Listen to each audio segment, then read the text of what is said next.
Switched at Birth is a series of TV shows where two girls were ultimately switched at birth. When they are reunited with their birth families, one of them displays more difficulty fitting into the family setting due to her disability.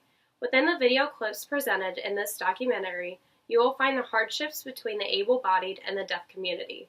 We have provided several examples of this, as she and her friends experienced being discriminated against due to their disability. Our society views deafness as a disability that needs to be fixed, which is associated with the medical model of disability. There are deaf people who see their lack of hearing as an asset and a sense of community with other deaf individuals, which is associated with the social model. In the following clip, Emmett expresses interest in going to speech therapy after he starts dating Bay, who is hearing. His mother blames Bay since he did not start showing interest in therapy before he started dating her. I've never been comfortable around hearing people. I haven't been around them much. But with you, it was different. From the beginning, you weren't hearing or deaf. You were just Bay. The truth is, it would be easier if I could just go find a deaf Bay. But I don't want a deaf Bay. I just want you. Sign language is part of deaf individuals' identities, yet we see in this clip that Emmett chooses to learn how to speak in order to communicate with his hearing girlfriend. Neiman brings up the issue of normalization in her article on advocacy.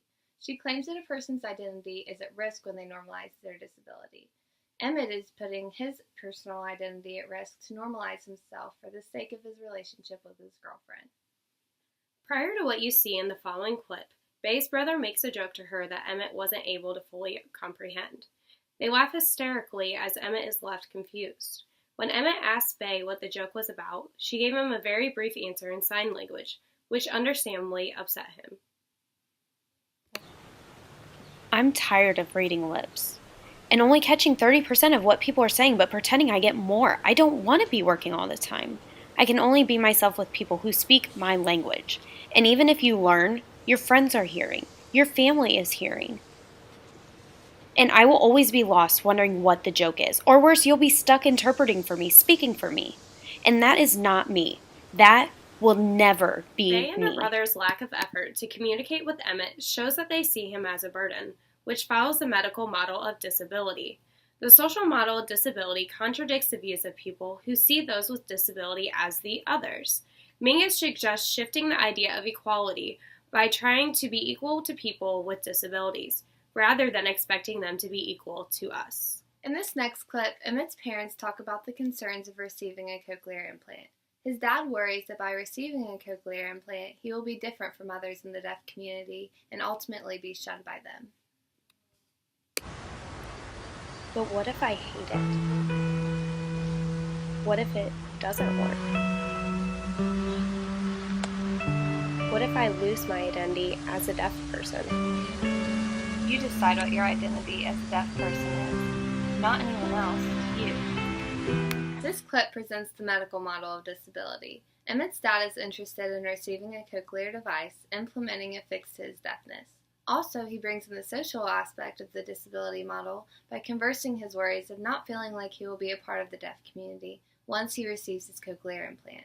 Emmett's mom, who is part of the deaf community herself, expresses her support in receiving a cochlear implant.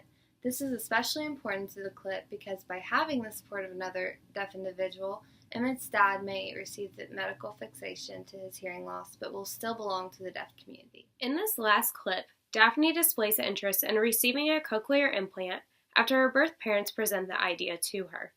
Daphne's mother is strongly opposed to the idea that her birth parents previously addressed. You know what's right, but you're letting these people pressure you because you're so desperate for their acceptance.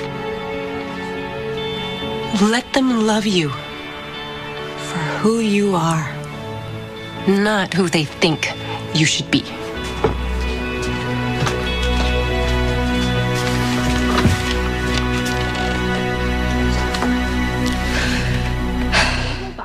whose thoughts are evolved around the medical model, tend to accept able-bodied individuals and fix disabled individuals. Daphne's birth parents displays the able-bodied perspective by convincing Daphne to receive a cochlear implant, presenting the fixation ideology of the medical model. They feel the need to change her in order for her to be fully integrated into their community, which would ultimately take away from her personal identity. It is apparent in the video that Daphne's mother struggles with the idea of her daughter losing her identity in an effort to fit in with the able-bodied community. Everyone has differences in our society. Some differences just lack the normalization that others do, making it harder for individuals to accept. Our society mainly sees deafness through the medical model perspective.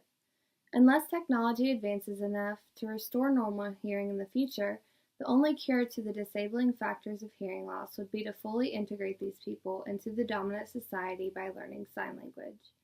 It is not until we take the social model of disability into consideration that the barrier that separates the deaf and the hearing world will be broken down.